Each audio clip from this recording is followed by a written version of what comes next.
Thank you so much, Anna, for the lovely introduction, and thank you to Macmillan Education for inviting me to do this webinar. It's a real privilege. It's a great opportunity to be able to talk to you all and to be with you all here today. And thank you so much for attending the webinar.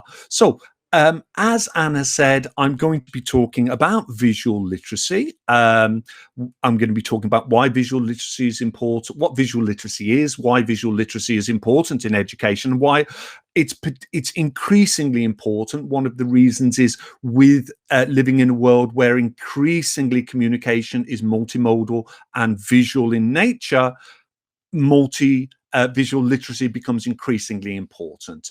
And then in the main part of the session, we'll be looking at tried and tested viewing routines, which have been used in education, in general education, for many, many years.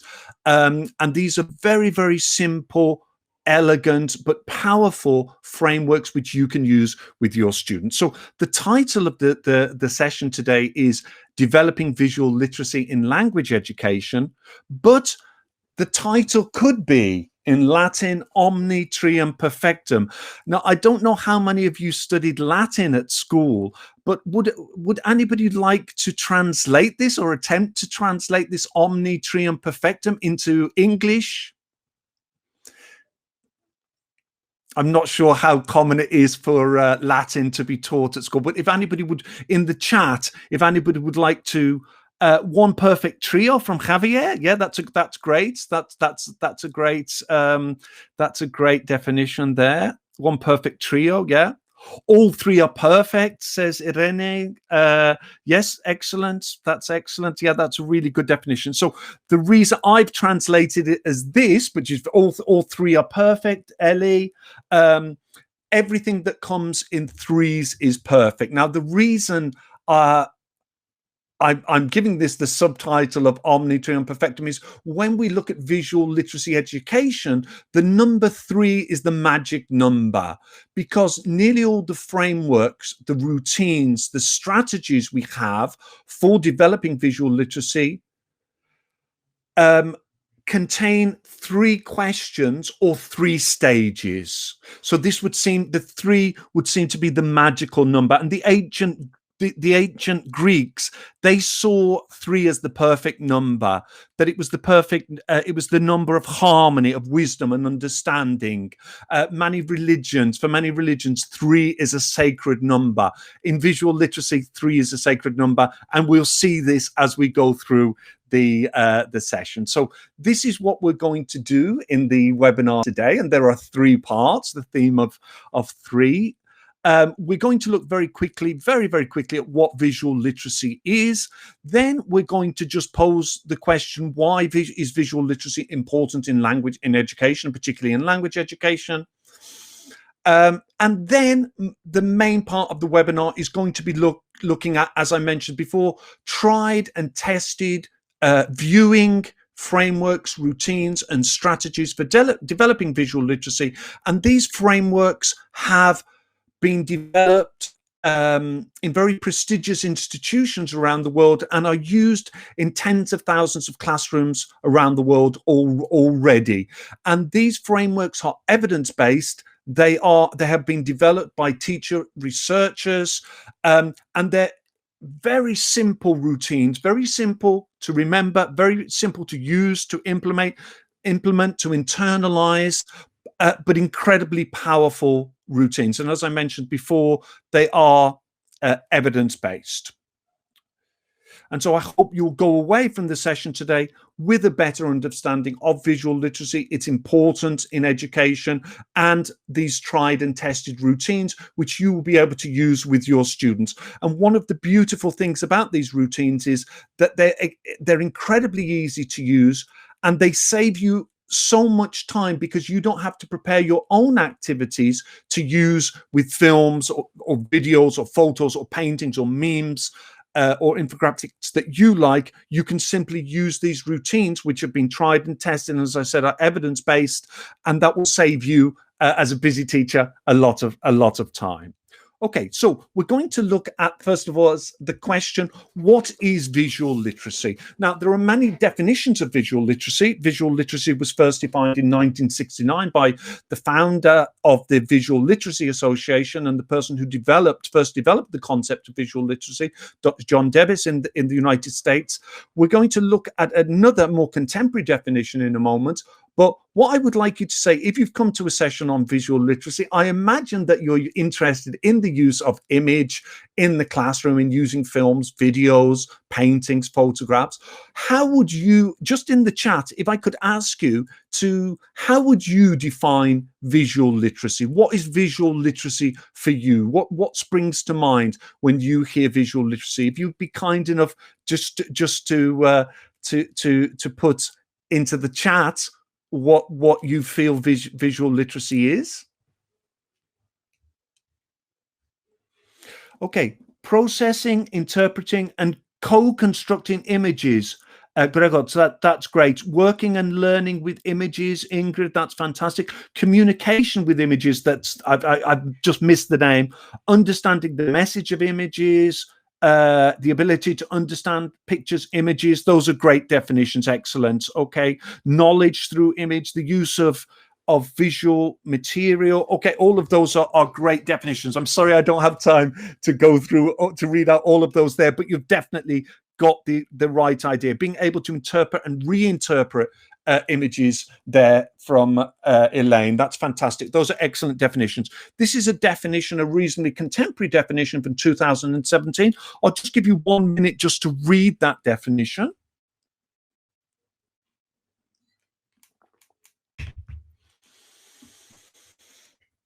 I think this is an excellent definition. There are several components to this. So we have visual literacy refers to a group of largely acquired abilities. This is very important, that these abilities are not innate. We're not born with them. We learn them. We acquire them. The ability to understand, to read images. When you were giving your definitions, most people said the ability to analyze, to interpret images.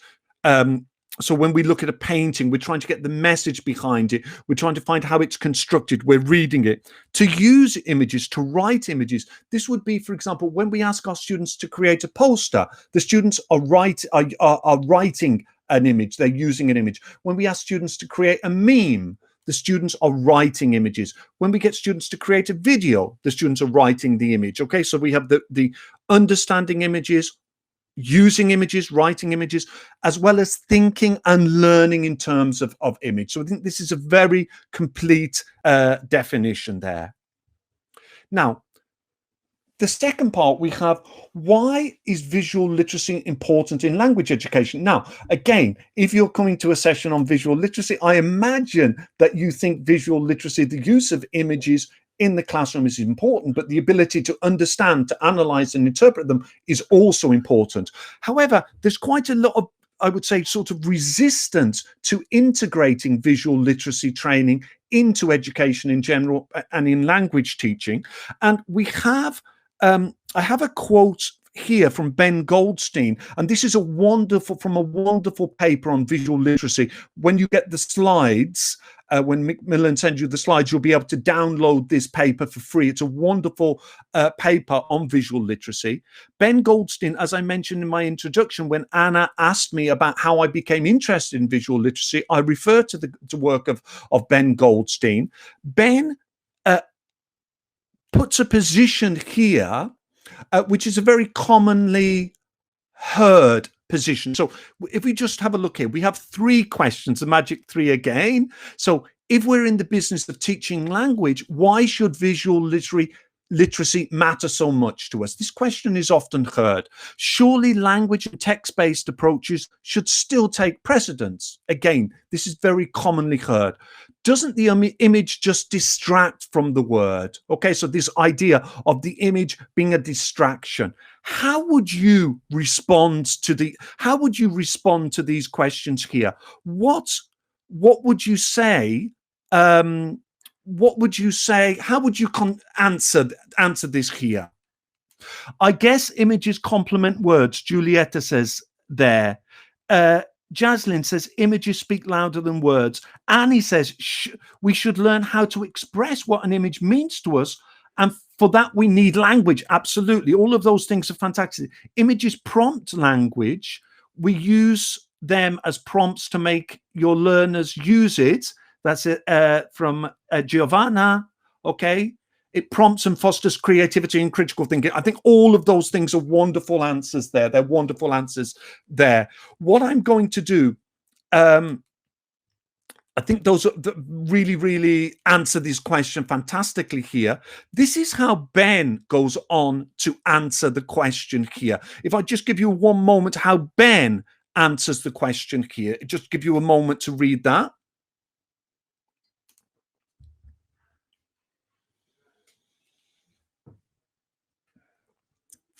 So, as Ben says here, this attitude towards visual literacy is commonly heard, undoubtedly, but it couldn't be further from the truth. I absolutely agree with Ben about this. I completely agree. It couldn't be further from the truth. It's the combination of the text and image is the crucial point to explore. Very often, the combination of the text and image is the crucial point to explore. And Ben continues, and he goes on to say, if we consider what he calls the multimodal ensembles, I will refer to them as multimodal texts that are available on the screens that our students are looking at continually. If we look, for example, at word clouds, to infographics, visual poetry, augmented reality posters, kinetic typography lectures, memes, graphic novels, websites, social media sites. What we're seeing is that in all of these examples, the text, rather than distracting from the image, rather than distracting from the text, the image is actually enhancing it. So it's this combination of the image working together with the printed text to form a communicative act. What Ben is saying in 2016 is echoed by David Crystal only last year in 2020. If you just look at what David Crystal says about this here, in my opinion, he's saying exactly the same as what Ben is saying. So he's saying that we need to get used to a multimodal world or a visual world, not a world where the image is always replacing language, although sometimes it is, but a world in which the printed text and images work together to form a communicative act. And I think that's really beautiful. That printed text and images are working together to form a communicative act. If we look some examples of this, of printed text and images working together to form a communicative act, if we look, for example, when we have Instagram, okay, so we have an Instagram post from Kim Kardashian here. We have the image here, but we also have the text. They're working together to form a communicative act. When we have memes, we have the printed text, but we also have the image, and the image definitely enhances the printed text and forms a communicative task. And then another meme here. We have the printed text, we have the image, and the image definitely enhances the printed text there. When students are watching videos, when they're watching television series, they're watching films with the subtitles are working together with the images. In this case, I would say that the subtitles, the printed text, is enhancing the film or the video to create form a communicative act. When we have graphic novels, we have the printed text, we have the image working together to form the communicative task. In course books as well, now you know many course books have beautiful images, but normally they come with text as well. So we have an example here, a beautiful image here from Macmillan Language Hub, which I was the co-author of this book a couple of years ago. We have the text, I am a citizen of the world, and then we have the image. I would say that the image here enhances the print text. And we could talk about why this image was chosen to go with this text here. Okay, so essentially that communication now is increasingly visual, increasingly multimodal in nature, if this is the case, and I think it's undoubtedly is the case, that it changes the construct of communicative competence. It changes what it means to be able to communicate competently if communication is becoming primarily multimodal and visual in nature. This is reflected by a quote from a friend and colleague of mine, Sylvia Karastathi, who's a Greek academic, and she talks about how the nature of contemporary communication has changed into a multimodal one. We need to rethink the construct of communicative competence, and visual literacy comes into play here. Okay, so having looked at what visual literacy is, why it's important in education, particularly in language education, what we're going to do now, we're going to look at these tried and tested viewing frameworks, which have been used for many years in general education and are now being used in language education. And as I mentioned, these are evidence-based approaches. Most of them have been developed by teacher researchers at prestigious institutions, and they're very simple routines, and 3 is nearly always the magic number here. They're very easy to remember, they're very easy to implement, and it's relatively easy for students to internalize these routines, although we may need to repeat these routines between 10, 15 times before students and teachers and students become completely familiar and proficient at these routines. So the first routine we're going to look at is called the 3 C's and the 3 S's. Notice again the magic number 3 here. Now, this strategy or this framework was first developed at the British Film Institute, their educational branch, which is called Film Education. And the British Film Institute is one of the institutions in the world which is doing best work on visual literacy in education, specifically film literacy. And they've developed a very nice framework, the 3 C's and the 3 S's, which is now used by an organization called Interfilm. And the address, which you'll have on the other slides of their website, is interfilm.org. And this is a charitable organization in the UK, which gives young people in the UK the opportunity to interact, engage creatively with films. So we're going to go through this framework. The 3 C's, each C refers to a facet, a component of film. So we have the C's, we have the character, the color, and the camera. For each one of these facets, for each C, we have generic questions. We have 10 or 12 generic questions. So what we would do with this routine is, before the students watch a short video or short film, and just to say this works best with short videos and short films. It does also work with feature-length films, but I have to say it's better with short films and short videos. So we would choose one of the facets, and you would give the students the generic questions, which we're going to look at in a moment. The students would read the questions, think about the questions, watch the film, and then discuss their responses to the question. So we're going to go through. So for character, we have these 12 generic questions. Obviously, as we haven't got that much time, we haven't got time to go through all of the questions. So for each one of the facets, I'm just going to read out three of the questions. But you can download all of the resources here. When you have the slides, you'll be able to download this complete framework for free and use it without any worries about copyright with your students. So the character. The first question we're going to look at, what do the main characters look like? So if students would give a physical description of the character. How do the main characters speak, and what do they say? So they say the character speaks very quietly, speaks gently. This is what he or she says. How do the characters behave? The character behaves very generously. The character behaves very kindly. The character behaves selfishly. Okay, so those are the questions with character. The next one with color. Color obviously has a big impact in a film or a video. 3 questions. What colors do you see? How do the colors make you feel? Do they make you feel excited? Do they make you feel sad? Do they make you feel happy? What mood do you think the colors create? Okay, so that's the second C. The third C is camera. Okay, now here we just may need to teach the meta language of cinema, for example, zoom, close-up shot, long shot, mid shot, etc. But it's very, very simple to teach this, and it's a universal language. So 3 questions for a camera: what shots have been used? Can you name them?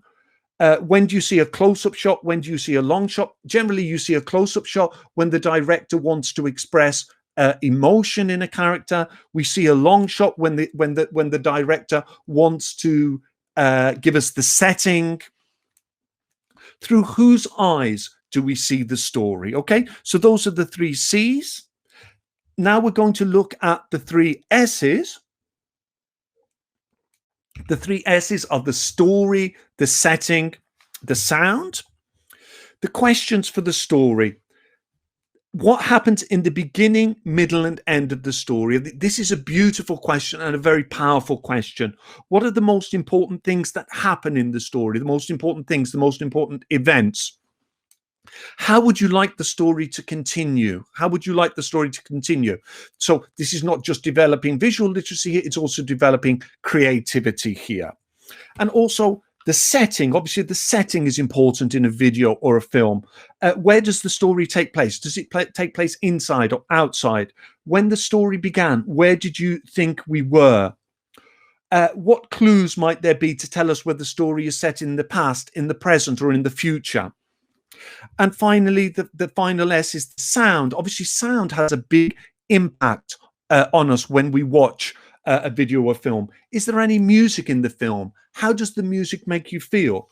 Are there any moments of silence? Okay, so those are the 3 S's and the 3 C's. So before the students watch a video or a short film, you would give them one of the facets. We're going to look at the facet of character. We're just going to look at the facet of character, and we're going to look at these 3 questions, and we're just going to watch a short video for 1 minute. And as we're watching the video, I'd like you to try to answer these questions, please. So what does the character look like? What does the main character look like? How does the main character speak, and what does he say? How does the main character behave? Okay, so we're going to watch, this is a video again from Language Hub, Macmillan Language Hub. And we're just going to, and these videos are originally from the Guardian newspaper, who have wonderful videos on social issues. And so what I'm going to do, I'm just going to play this video for 1 minute, and then we're going to, if you like, you can put your answers to those 3 questions into the chat. So I'm just going to set up the video now. Okay, so if you could just watch, we'll just watch the first minute, and I'll put my microphone on.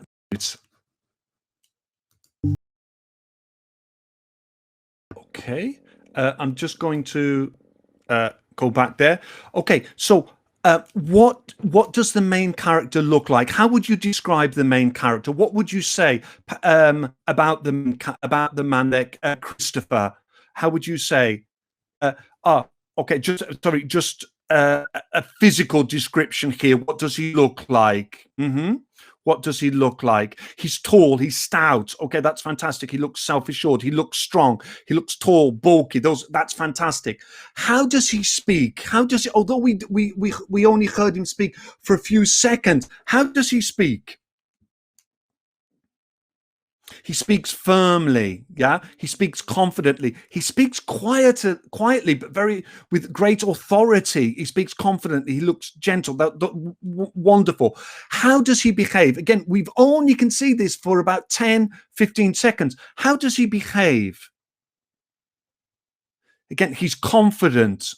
He's confident. He moves slowly. He's determined. He behaves, when you watch the whole video, and I would recommend watching the whole video because it's so beautiful. He's very calm. He's very compassionate. He's very empathetic.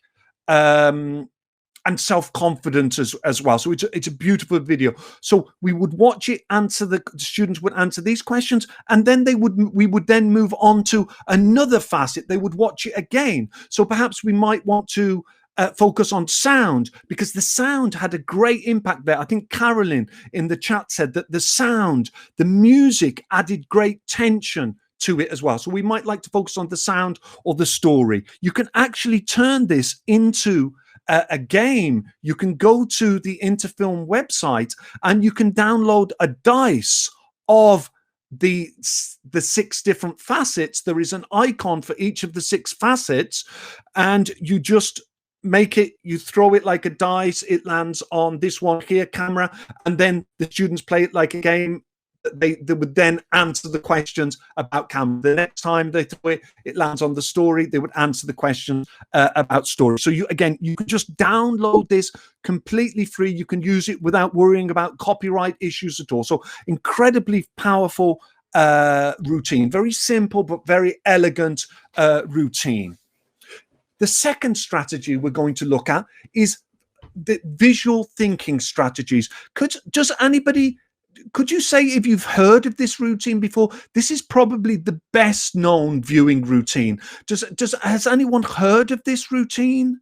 Yeah, so Giotti has heard of it, Rita has heard of it. Yeah, okay, fantastic. Yeah, Annie has heard of it and she's used it. Fantastic. That's great. Okay, some of you have, majority haven't. That's absolutely fine. So this is an incredibly powerful routine.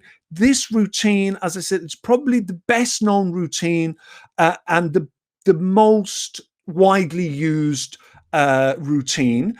This routine was set up by Philip Yenawine, who is a museum educator, who was the head of education at the MoMA Museum in New York, and Abigail Hosen, who was a cognitive psychologist. I say was because very sadly she died last year. They set up this strategy for fostering visual literacy through learning in the arts, but also to foster thinking and communication.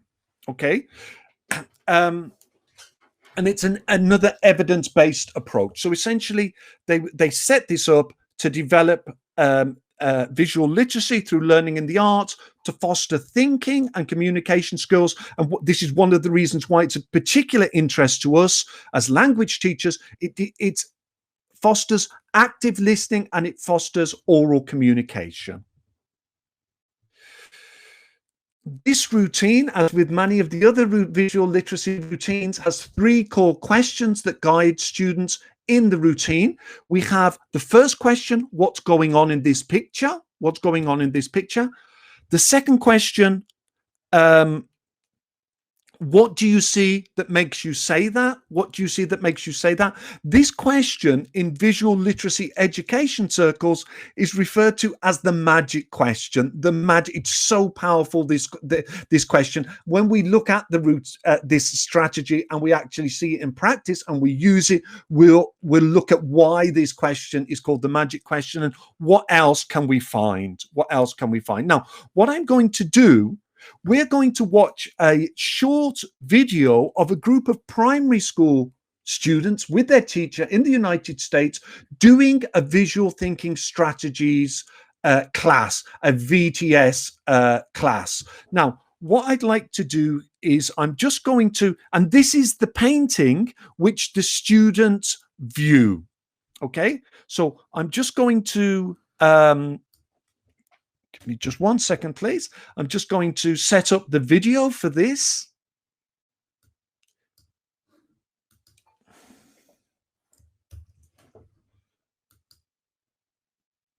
Okay, so we're just going to watch this video for 1 minute just to tell you how it starts. At the beginning, there is like a minute of silent viewing.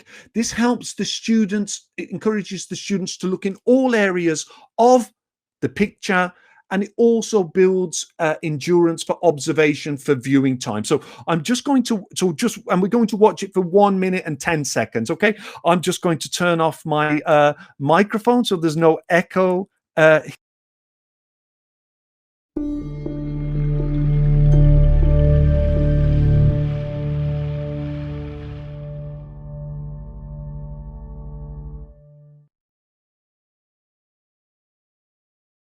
All right, my loves, take a minute, look at this image. This one.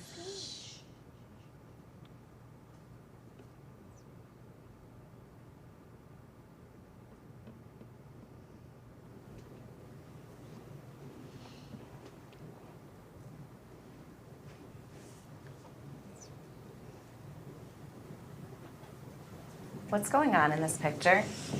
Ava, I see a bird lady. what do you see that makes you say this is a bird lady? Because she has feathers all over her face and her like clothes or yeah, her clothes and her neck. Okay, so Ava's calling this the bird lady because she's noticing that there's feathers all over her face and her neck and what seems to be like all over her clothes. What more can we find? Rakim. I think this is a lady actually dressed up in a costume because I see she has human feet and human hands. Okay, so Rakim thinks this is a lady dressed up in a costume because you're noticing that she still has human hands and human feet. What more can we find? Navaya. I think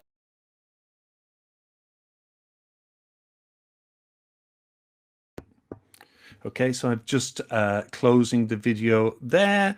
The children are lovely in the video, aren't they? And they do it so well.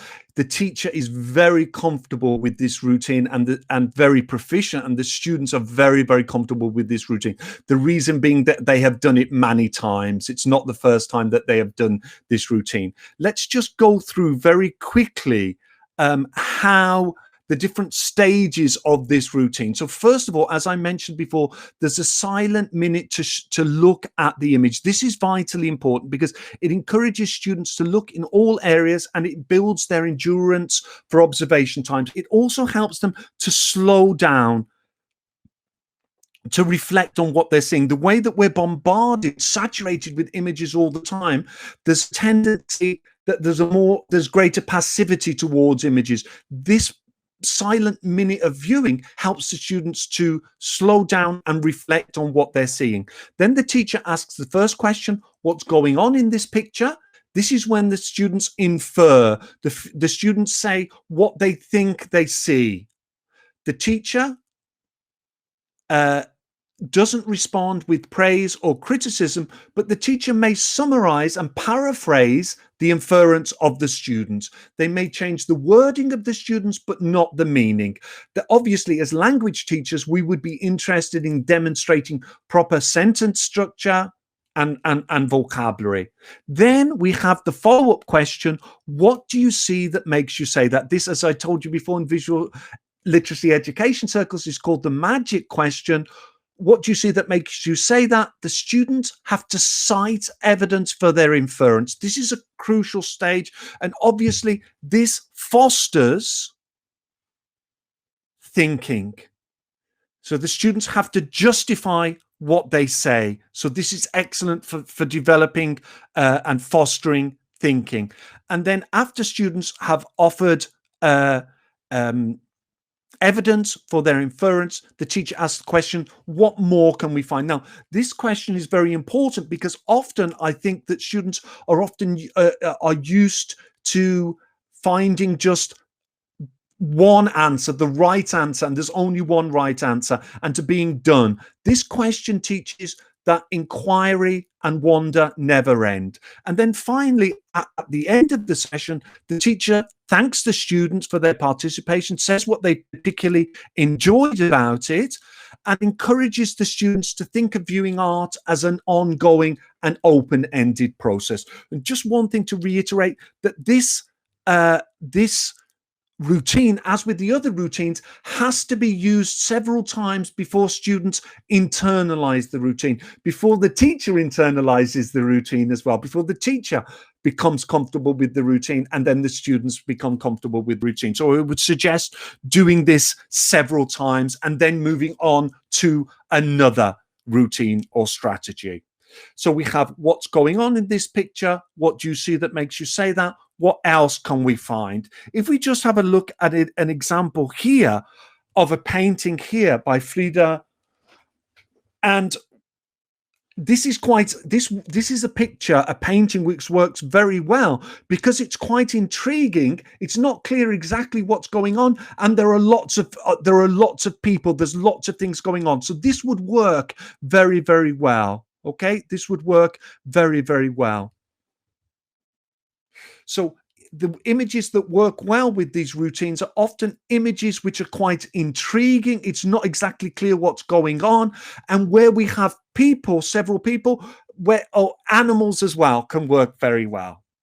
Okay, this framework is so popular that in the New York Times, every Monday, there is actually a feature which is called What's Going On in This Picture, where students can take part in a moderated conversation with a VTS expert talking about a photo. So every Monday, this is from last Monday, just from 2 days ago, from this Monday, in fact.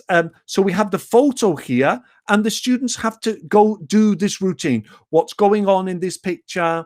The moderator will say, what makes you, what can you see in the photo that makes you say that? What else can we find? Okay, so it's very very often the photos are intriguing. This is a photo from about a month ago. Okay, so you perhaps think about what's going on here, but the students have to justify their inference. So it's building not just visual literacy, but it's fostering thinking as well. And you can use these photos here from the New York Times. You can use these photos in your classroom. So sort of these sort of intriguing photos where it's not necessarily clear what's going on work best.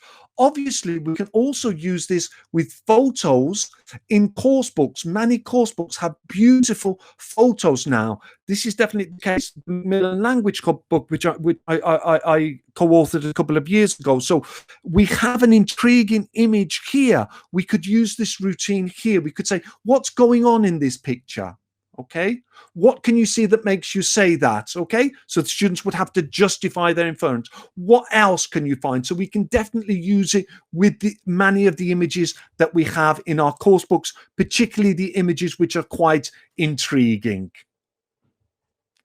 Okay, now we're just going to move on to visible thinking routines. These visible thinking routines, we're going to look at 2 visible thinking routines. Now, visible thinking routines are developed by teacher researchers at Project Zero, which is part of the graduate school, the Harvard Graduate School of Education, and which was founded, Project Zero was founded by the philosopher Nelson Goodman in 1967. So these routines have been developed for over 50 years, and these routines are normally a set of questions, usually 3 questions or a brief sequence of steps, normally 3 steps used to scaffold and support thinking. So they're primarily to scaffold and support thinking, but they also foster visual literacy. They develop visual literacy. And we're going to look at possibly the best known routine, certainly the best known for visual literacy, called See, Think, Wonder. And this routine encourages students to make careful observations and thoughtful interpretations of pictures and photographs. So it's used with pictures and photographs. And again, this routine, students are guided in this routine by 3 core questions. What do you see? That's where the see comes from. What do you think about that? So we have the think. What does it make you wonder? What does it make you wonder? So the magical 3, again, the number 3. What we're going to do now, we're going to watch a video, a very short video, just 1 minute, of a teacher in a secondary school in the United States doing this routine, doing a see, think, wonder with his students. So just watch. As you watch, just think about how the teacher does the routine and how the students respond to the routine. Okay. Okay, so I'm just going to play it now, turn and mute my microphone. So as I said, just notice how the teacher scaffolds and stages this routine. Ladies and gentlemen, today we're going to be doing a See, Think, Wonder, which is a visual thinking routine. And in order to do this, what I'm going to ask you to do is to evaluate some photographs that I'm going to show you as they introduce our next chapter. Interesting. Kelly, what do you see? I see two men pushed up against a wall or a fence, and I think that they're trying to move something or trying to look for something. And I wonder what it is that they're moving or what they're trying to look for. What makes you think they're trying to move something? Because the guy in the gray shirt, he's pushed up against it like he's trying to push it or something. This gentleman right here? Yes. So it looks like he's actually physically doing some labor. Yeah. Excellent. I see two people looking through. And what do you think about it? I think they are not very wealthy because of what they're wearing.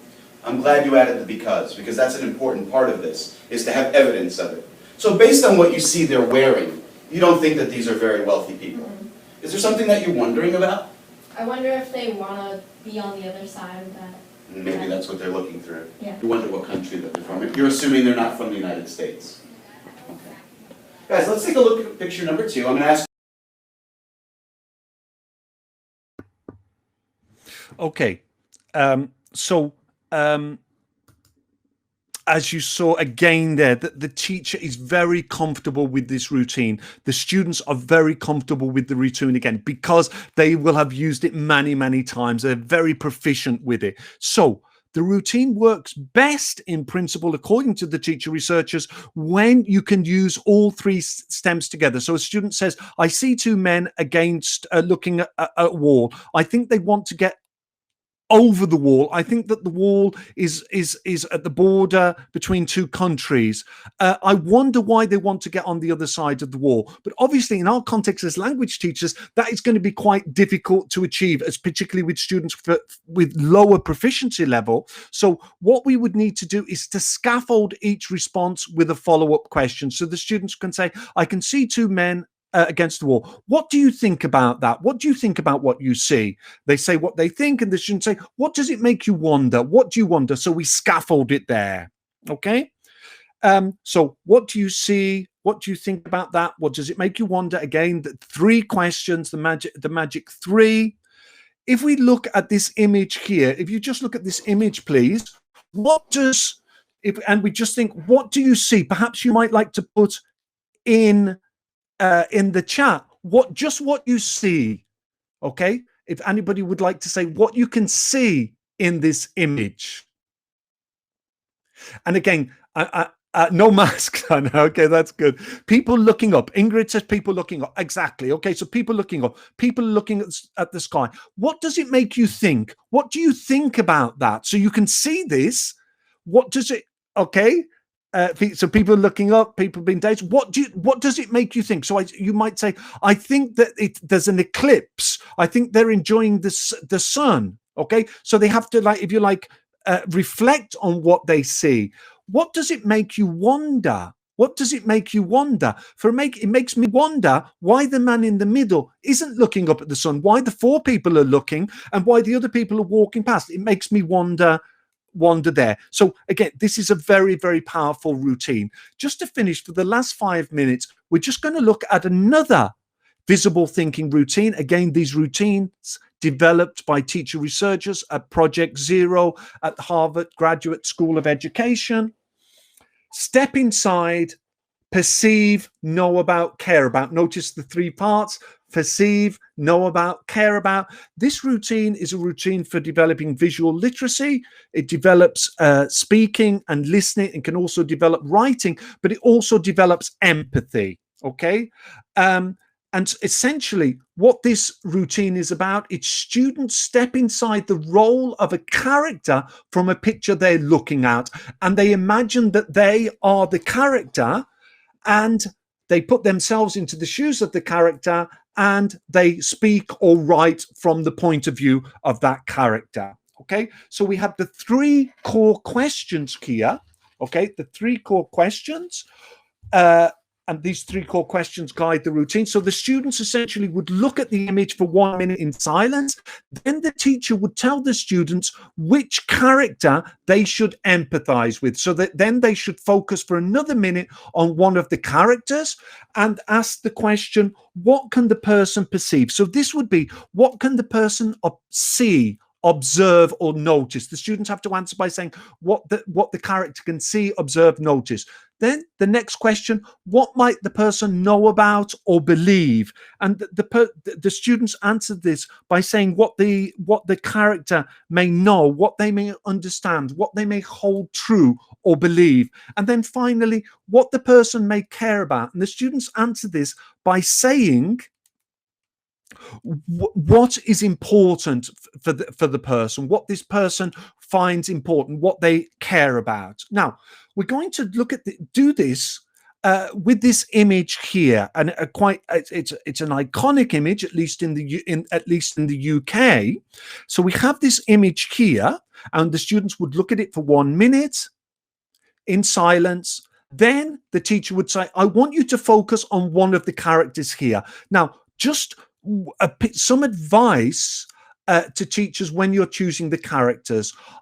I would recommend choosing characters who are different from your students in terms of perhaps different in terms of their race, their religion, their social class, their worldview, their politics, because the research shows that we find it relatively easy to empathize with people we perceive as being similar to ourselves, but we find it much more difficult to empathize with people we perceive as being different from us. So as an empathy building exercise, it's better to try to focus on people who are different from us. So the students would look at the image for 1 minute. The teacher would then tell them which character to focus on, and then they would look for another minute, and then they would discuss these questions, or they would answer the questions by writing. Okay, so we could say, for example, if we focus on the police officer, okay, we focus on the police officer. What can the person perceive? What can the person perceive? Well, this person can see that there are two people and they seem to be in some sort of confrontation, and they can perhaps feel the tension between the people. What might the police officer know about or believe? That the police officer may know that it's a demonstration by a right-wing group. They may believe that there is going to be violence. They may care that the demonstration ends peacefully, etc. So we would just go through those 3 questions there. So it's an excellent routine for developing not just visual literacy, but also empathy. Okay, so just to round up, what I would like my concluding thoughts here. So the printed text is often enhanced by the image. So we're having this combination increasingly of printed text and images. Nearly always the image is enhancing, is adding to the text and aiding comprehension. Printed text and images work together to form a communicative act, as David Crystal says. I think that visual literacy, what we've looked at today, it helps students to slow down, to reflect and think about the images that they're seeing. Visual literacy helps students develop the knowledge and skill to analyze and evaluate visual texts and multimodal texts that use visuals. And visual literacy helps students acquire information and appreciate ideas and experiences visually conveyed by others.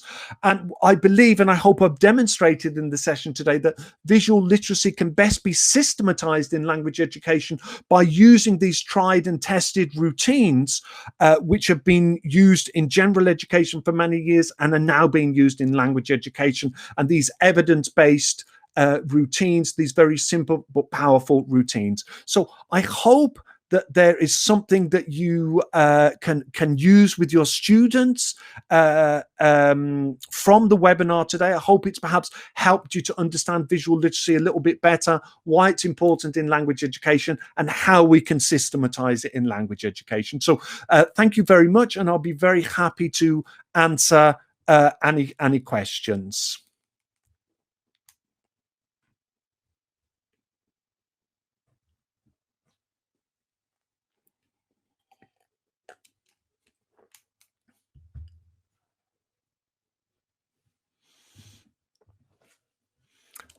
I don't know, Anna, if you have collected any of the questions from the chat. Yes, I have. One of the questions was looking at the strategies you have talked about, the 3 C's, the 3 S's, the visual thinking strategies. How do they link to Bloom's taxonomy?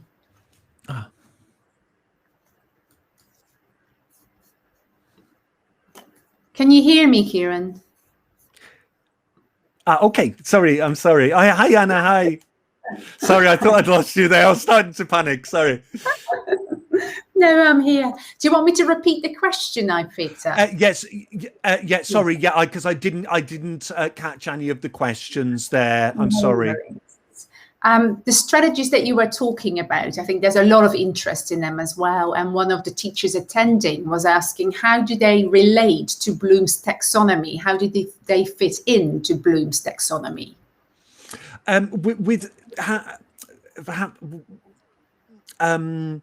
I'm sorry, in what I would say that in the sense that all of these routines, in addition to fostering visual literacy, they're fostering thinking.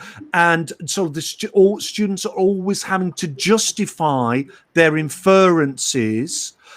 So I would say in that sense that they would fit into Bloom's taxonomy. I don't know if that answers the question, but it's essentially that they are, in addition to being viewing routines, they are also thinking routines. So I think it would fit in there. Yeah, I think they're very much evaluating and analyzing, right? So exactly. It's about evaluating, it's about interpreting. As you notice with all of them, it's not just a case of saying I see this and that's it. No, you've got to justify it. You've got to, which really makes the students work hard. So they're very, very effective. Lovely. Thank you. The other question, quite a few people have asked, how can we adapt this to, first of all, low-level language learners, but also how can we adapt these activities to young learner classrooms?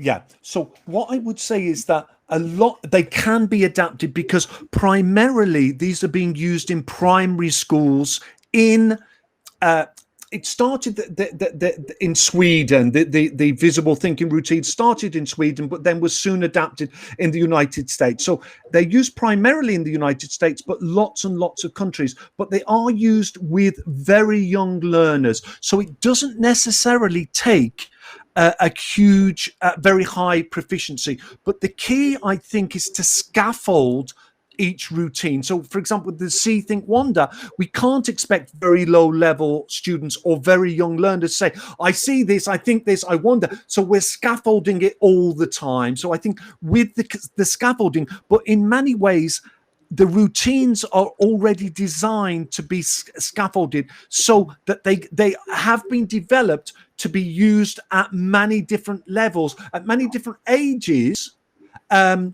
But I would also, they're not designed primarily for the language classroom, but they're very easily adapted in the sense that they're so easy that scaffolding is already built into the routine or the strategy. Does that make sense, Anna? Does that make sense to you? Let's ask the teachers, but it definitely does to me. Yes, thank you. Yeah. And I'm sorry, and just one other thing, these are wonderful as well for exam classes where in the oral exam, students have to use an image. This helps the exam preparation so much, and it's often much more interesting than the actual questions that they do actually get asked. So it's a very good way of students looking in all areas of the picture. PET and FCE, Angela says there, yes. Indeed. Then we have another question about selecting or choosing your images or your videos from Elaine. Have you got any tips on how we should go about this? I mean, keeping our students in mind, of course. But...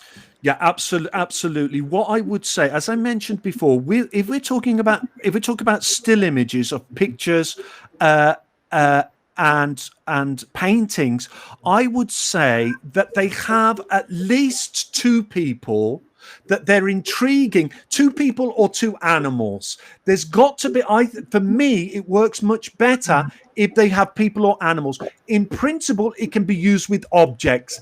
From my experience in the language classroom, it doesn't work so well. I don't know in general education, but in language education, it works much better if we have people or animals.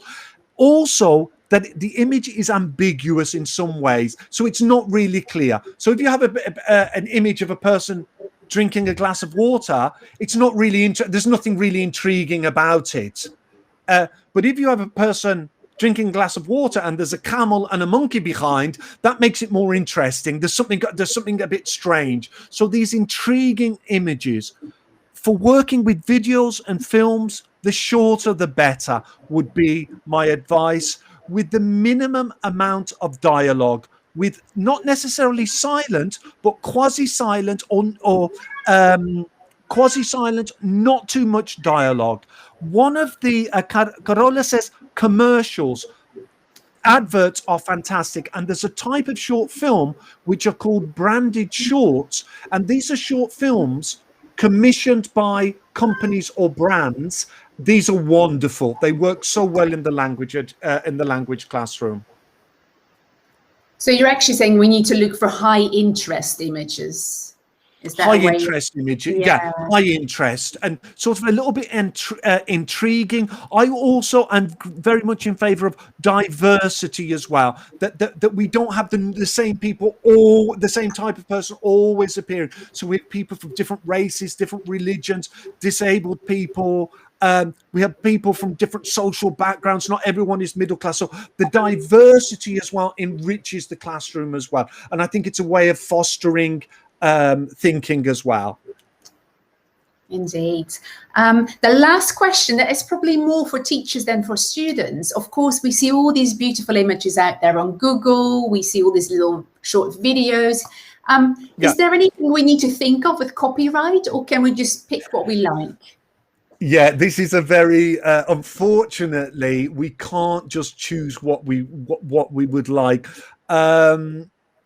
It's probably safer to go to image sites such as Unsplash, where there aren't copyright issues. If you go to Getty Images, for example, you would be infringing copyrights. If you just go to Google and search for an image, you would be infringing, very likely to be infringing copyright. So just to go to some websites, some of the ones that you put there, Anna, Pixabay, Pexels, Unsplash, all of these are excellent for copyright-free images, and Creative Commons as well is a very good source of copyright-free images. And I think we shouldn't forget our own images. I mean, sometimes we walk through the street and all of a sudden you see a situation, and that seems quite valuable to me as well, to bring that into the classroom. And absolutely, that's a great. And also, Anna, the images that students have on their mobile phone, if they're happy to show them, I can't think of anything better than that. Because that's going to be meaningful to them if they're happy to share them, obviously. Yeah.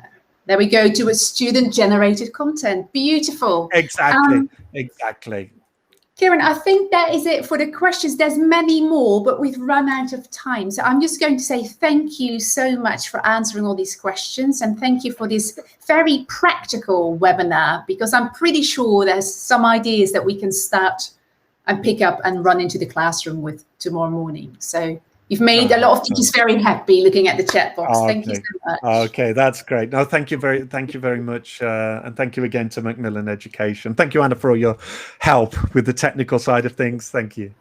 No, you're very welcome, and thank you to all the teachers for all their responses. And thanks very much for because that's thank you for wonderful. participating so much. Yeah, that's great. Good. I'm quickly going to repeat a few things before you all head off, or maybe stay on for some breakout rooms. As Kieran already said, he is also the co-author of the Macmillan series, The Hub. And in this series, you find some further examples of visual literacy activities and examples of the engaging video content from The Guardian and the BBC. So that video content and those activities really expose students to authentic English usage, but also provide models for language production. Yeah, so to find out more about the course, just go to the link you can see on the screen here, macmillanenglish.com/hub. You can find more details.